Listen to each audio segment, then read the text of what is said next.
Okay, so today we're going to be talking about Andrew Tate.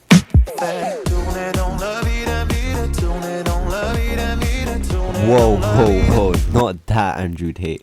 We're going to be talking about this Andrew Tate.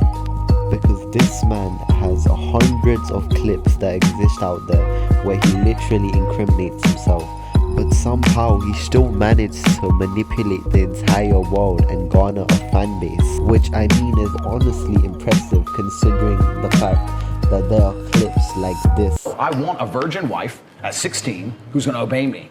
That's what I want. I was working as an IT technician in my former high school, fixing laptops. Okay. Got fired from there for sleeping with the head girl. You know how it is. It's hard out here. How old was you? I was like 18, and she was 16. So I was like, what's the problem? And they're like, oh yeah, but you're a member of staff. Da, da, da. So, whatever. So I messaged her. She's like, I'm only 16. I was like, give a fuck. Know about me. I'm 21. I don't care. The girl is 6 years. Relationship with the girl is 6 years. 6 years. And I only get away with that because the girl is 6 years plays along. So Vivian's been with me. So he's been with Vivian for 6 years, right? Completely head over heels, love me. She wants kids with me, everything. And we met and we fell, whatever, we're in love. But when a new girl comes, when I bring on new girls, I usually pair them with Vivian. Because Vivian's younger. Melissa's like 28, Vivian's like 21. Vivian's 21, and at this point he's been a girlfriend for 6 years. So you do the math. That means that they met when she was 15 years old. I mean, I'm pretty sure a member of staff sleeping with a student is pretty much illegal.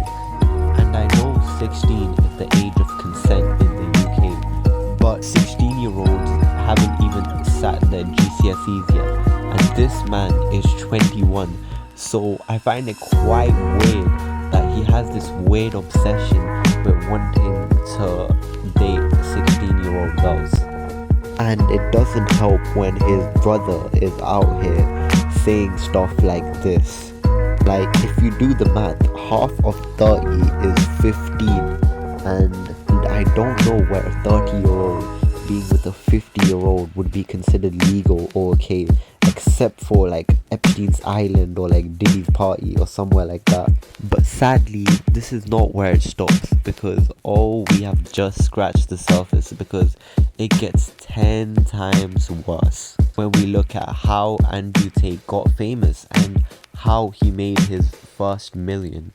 And the way he would do this is by making a girl fall in love with him, and after gaining their trust and control, he would make those girls strip to other men for his webcam business so he could profit and make money out of them. And now, because of this, he is currently being investigating and he is charged with human trafficking. But for a second, even if we forget like the legal side of this and just look at the moral side, imagine you watching this video, you had a girlfriend. What would you do for her? You might get her a nice bouquet of flowers, maybe a box of chocolates. But you know what Andrew Tate did? He just got them a webcam and was like, here you go strip for other men so I can become rich and make money from you. And he did this to multiple women. That's how he became rich and famous. So he clearly doesn't respect women. And there's many clips I could use to portray this, but I think this clip speaks for itself. I have to f her so she obeys me. I don't give a shit about having beautiful women. I f them so they listen to me. So I can get what I actually want, which is not them. It's a means to an end. Every single Bond girl was exploited. That's exactly what I do. When I watch a Bond film and I see him basically pimp a bitch, to me that speaks to my heart. I've been there. I've done that. Anyone who's followed me long enough knows that I first made my $1 million with a webcam business. I have met beautiful women with a good personality and thought, she will make me money. I have to f this bitch. I don't want to her. I just need the money. And you might think that after making this money, at least he would give the girls that work for him a fair share of the money. But no, he didn't even pay them fairly or the correct way. And he literally admits all of this as well on camera. Like, he's the biggest self-snitch like ever. And how much? Is it 14 or 40? 40. 40. Oh, 40. Christ. Jesus. And I give her $1,000 a week.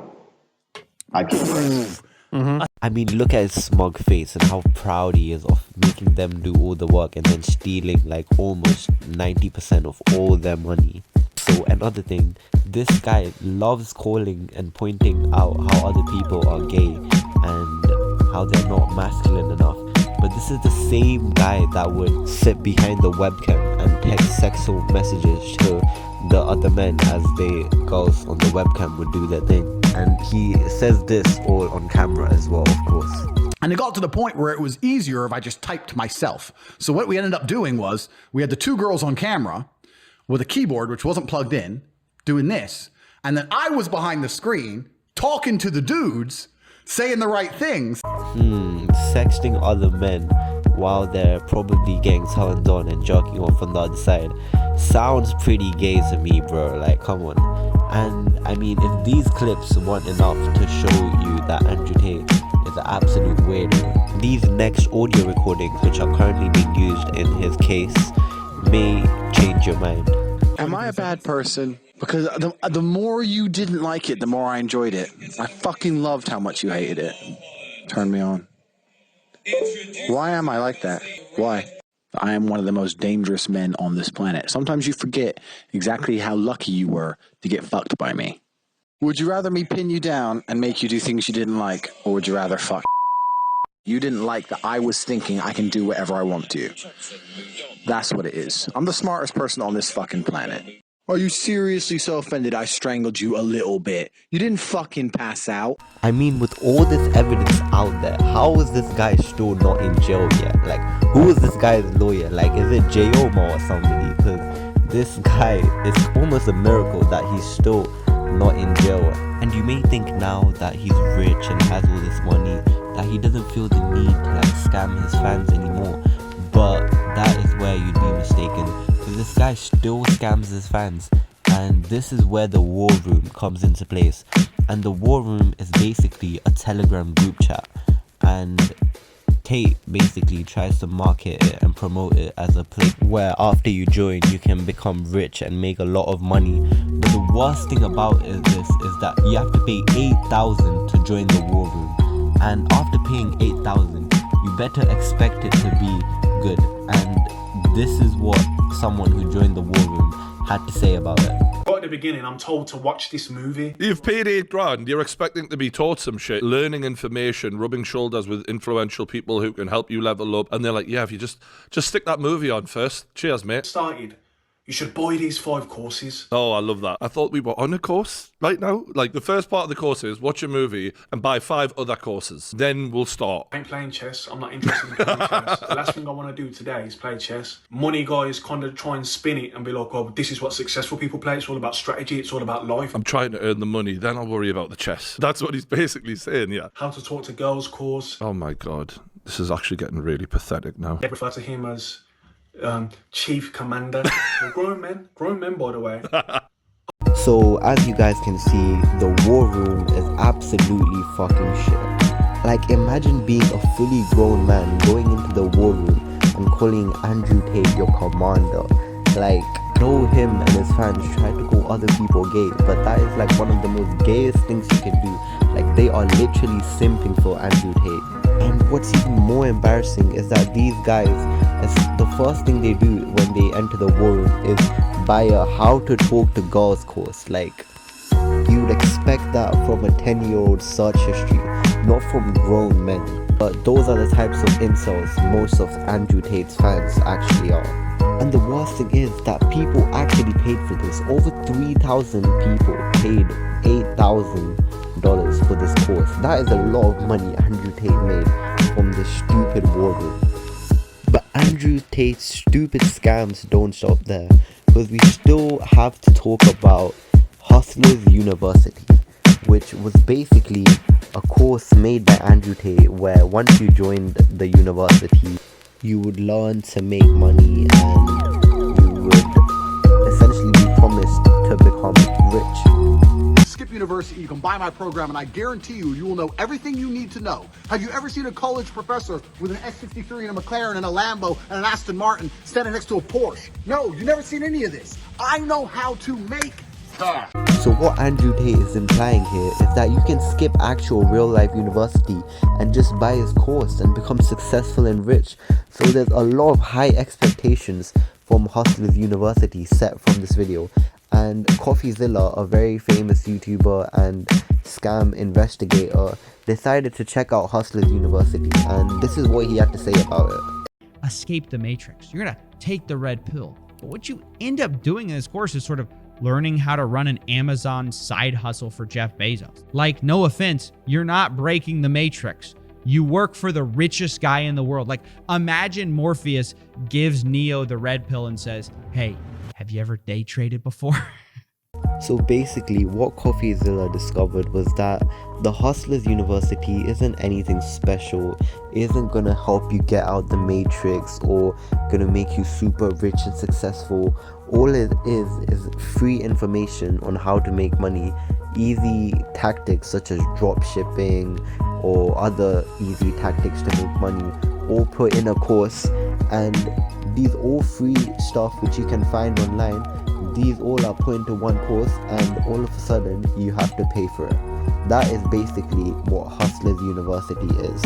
And it's honestly kind of sad, because that's what basically Andrew Tate teaches you to do. He doesn't teach you to go follow your passion or to go do what you want to do. All he teaches you to do and all he cares about is making money. Like, imagine when you were a kid and someone asked you, what do you want to be when you're older? You could be like, I want to be an astronaut, I want to be a doctor. Literally no kid says they want to be a drop shipper on TikTok. Like that, no kid will ever say that. But sadly, that's what Andrew Tate is turning most of these kids into these days. Because his whole message is driven by greed and making money. And the sad thing is 100,000 people bought into Hustlers University, which just shows the amount of influence Andrew Tate has. And it is honestly quite impressive how he's managed to do this. Like, he clearly doesn't give a fuck about you, and he clearly doesn't care if you make money or not. I'm for moosing these dudes, right? So sell the dream, sell the dream, sell the dream. We got to the point where we had these guys selling their houses, life savings, loans, all of it to me. Give me it all. What was the most that one person sent total? Million? Wow. Feel bad or no? No, to give a solitary. So the question is now, why? Why, when Andrew Tate clearly doesn't give two fucks about you or about your financial situation, why do so many young people trust him and trust his courses and trust his word? Why do they look up to him and see him as such an inspirational figure? And the simple answer to this question is simply that Andrew Tate is just an amazing manipulator. Like, when it comes to the art of deception, this guy has solved the case. He knows exactly what he is doing. Like, he has a good physique, he has a big mansion, he has a couple of supercars, and the most important thing of all, he's entertaining. And because of this, many young impressionable men will see his supercars, will see his mansion, will see his physique, will see all of his success, and they'll see some of the couple's smart things he say when it comes to like hard work and success. And after seeing all of that, they will completely sweep all the bad things that he has said and he has done. They will sweep it all under the rug and not even talk about it. And the most ironic thing is that they are the ones stuck in the matrix. Andrew Tate's fans are the ones that are inside the matrix, and they don't even realize it. Go, no hope. I was broke, did it dirty, no soap. I was gonna write a suicide note. And on that note, I think it's time to end the video, because I think I might write a suicide note after hearing that shit. Love you guys and have a good day.